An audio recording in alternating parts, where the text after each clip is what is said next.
Yo, what's going on, guys? And today we are doing our off-season recap of the San Antonio Spurs. It's going to be one of the last days that we have this laptop set up. Finally rebuilt the office, and I'm finally done with travel for the foreseeable future. Now let's go ahead and talk about the Spurs. The big things that they did this offseason, obviously. They re-signed Charles, Bassey, and Sandro. They're on I believe they're both on 1 year minimum deals.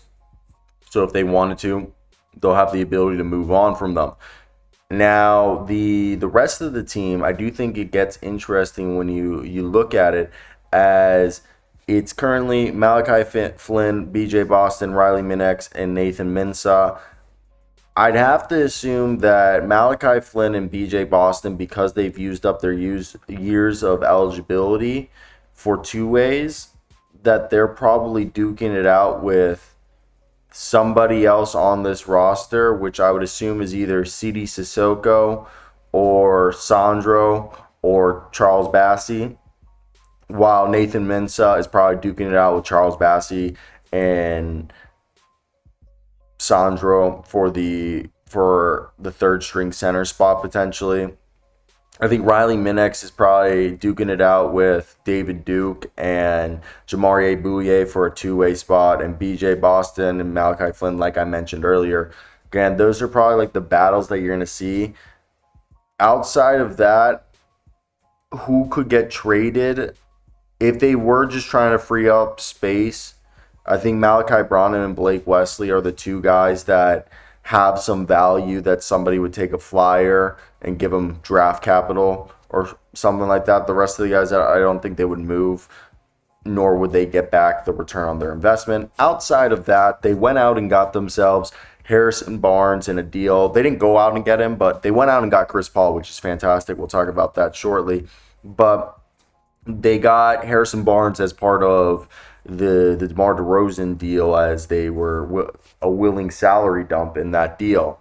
Now, in my opinion, the expected lineup right here, Hoops Hype has just kind of what we threw together, but cap sheets by Yossi Gozlan. They still have $7.9 million in the mid-level exception, and I don't know. I don't think they're gonna be doing anything too crazy. Now, what I personally think starting lineup should be Harrison Barnes, rephrase that, Chris Paul, Devin Vassell, Harrison Barnes, Jeremy Sohan, Victor Wembanyama to start the season, with Keldon Johnson, Zach Collins, Stephen Castle, Trey Jones as your 9-man rotation. Have the rest of the guys figure it out. That's how the season should start. You want Jeremy Sohan to work out. Small thing. There could also be a lineup where it's Chris Paul, Devin Vassell, Jeremy Sohan, Victor Wembanyama, because they have said he is a power forward. Zach Collins starts. And then you have Keldon, Harrison, Trey, and I guess it would be Stephen Castle all off the bench. And then the rest of the guys. I personally believe you want to start the season out figuring out, can Jeremy Sohan be the starting power forward? If that's not possible, now you got to see if he can be the starting small forward, Devin Vassell the shooting guard, and then Victor Wembanyama at power forward and Zach at center. Now, if that doesn't work out, I think the best lineup that they could put, without question, without having to risk, the development or worry about the development of a player, Chris Paul, Devin Vassell, Keldon Johnson, Harrison Barnes, Victor Wembanyama. Or Chris Paul, Devin Vassell, Harrison Barnes, Victor Wembanyama, and Zach Collins. Chris Paul, Devin Vassell, Keldon Johnson, Harrison Barnes, Victor Wembanyama. Whatever you want to do, whatever. I think it should be some sort of combination like that. Just that I think Barnes, Johnson, and Vassell, what they can give you there. And then you have Champagnie, who I think is going to be a decent backup this year. I think Jeremy Sohan can help back up there. And Stephen Castle, Trey Jones, and Chris Paul is probably going to be your point guard rotation. I think this team's going to go wing heavy, where their only guards who are going to be playing are their point guards. Then they're going to run 2 to 3 wings at all times, and then just have a 1 or 2 bigs on the floor, either that being Wembanyama and Collins, or Collins and somebody else, or Wembanyama and Bassey, or Wemby and Sandro. I just think that's going to be the best result that they can do. Now, expectations for Chris Paul, who they brought in this offseason.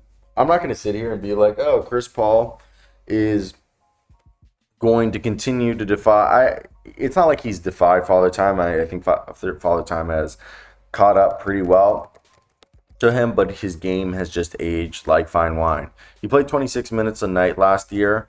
I would say that's not willing. I think he's been a 32-minute guy since 2015, and I think he's still a 32-minute guy, maybe a 30-minute guy. And as someone who, I've always enjoyed Chris Paul. Last year, his numbers did dip, but in terms of like per 36.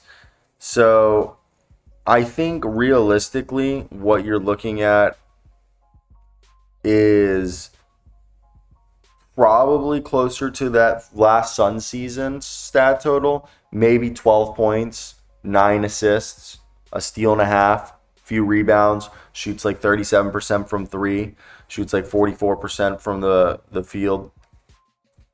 I really think that's like an earnest sample, 30 minutes a night. And then you have Trey Jones take up the 18 or take up like 15 of those. And then you figure out a way to get Castle. Because I think Castle's going to play 1, 2, and 3 until he's ready to be the point guard, or until they're convinced that he isn't a point guard. But outside of that, I'm not worried about the point guard position. I really think Devin Vassell's the starting shooting guard. I think the biggest question mark is, what are they doing at the forward spots?